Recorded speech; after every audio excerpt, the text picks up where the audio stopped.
There's a difference between being encouraged to be brave and being commanded to be. When a friend says you've got this, that's encouragement. It depends on how you feel about it.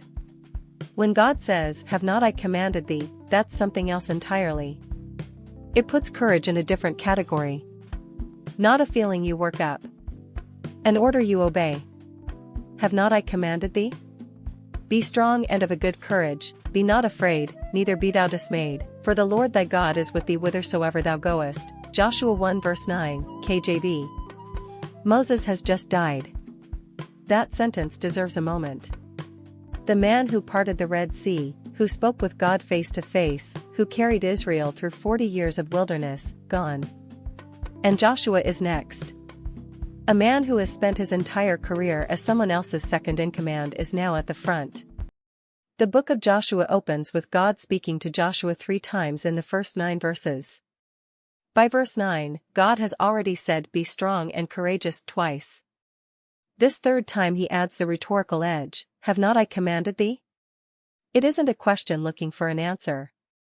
It's a call back to the record, a reminder that what's being asked isn't situational or optional. It was already given as a command. Joshua is standing at the Jordan River. Across it, Canaan.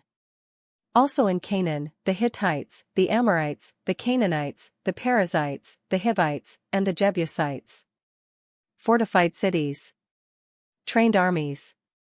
The same landscape that sent 10 of the 12 spies back with a terrified report 40 years earlier. This is not an occasion that naturally produces confidence. Be strong is chazak in Hebrew, to be firm, to grip tightly, to harden. It's used elsewhere for fortifying a city wall or for a hand that takes hold and doesn't release. Of a good courage is a matz, to be alert, to be bold, to press forward with intention. These two words appear together as a paired formula throughout Joshua and in Moses's preceding speeches. They aren't describing a feeling. They're describing a posture, one that is commanded into existence. Dismayed is chat half, to be shattered, to crumble from within. The word carries the texture of internal collapse, not just external fear. God isn't only addressing what might come from outside. He's addressing what circumstances can do to a person on the inside, the dissolution of resolve, the breaking down of the self under pressure. Don't let what's out there take you apart in here. Whithersoever thou goest, be a asher telek, wherever your foot lands. It's a sweeping, unconditional spatial promise. There is no territory Joshua will step into where God's presence does not already hold. No battle, no negotiation, no failure, no grief, no ground that exists outside the reach of that presence. Here's the lie this verse quietly dismantles, that courage is something you either have or you don't. That some people are naturally brave and others are naturally fearful, and the spiritual life is mostly just managing your temperament. God doesn't tell Joshua to feel brave.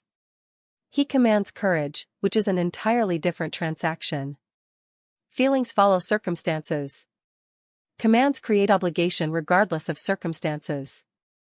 The courage being asked of Joshua isn't contingent on the odds improving, the enemy being less formidable, or the grief of losing Moses becoming easier to carry. It's commanded in the middle of all of it, at the worst possible moment, on the worst possible terrain, with the most intimidating opposition visible across the water. This matters for people who are waiting to feel ready. People who know something is being asked of them, a conversation they keep postponing, a decision that can't wait much longer, a step of faith with no safety net attached, but who keep waiting for the fear to subside before they move. The model Joshua is given isn't courage after the fear goes away. It's obedience while the fear is fully present. The command doesn't wait for the feeling. The rhetorical force of "have not I commanded thee?" is worth sitting with on its own. It's a call back to something already established. God isn't asking Joshua to generate bravery from nothing. He's asking him to return to what was already spoken, to walk in what was already given. The courage isn't something Joshua has to manufacture each morning.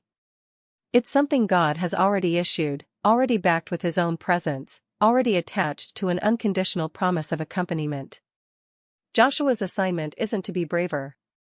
It's to remember that the command was already given, and that the one who gave it goes wherever the command leads.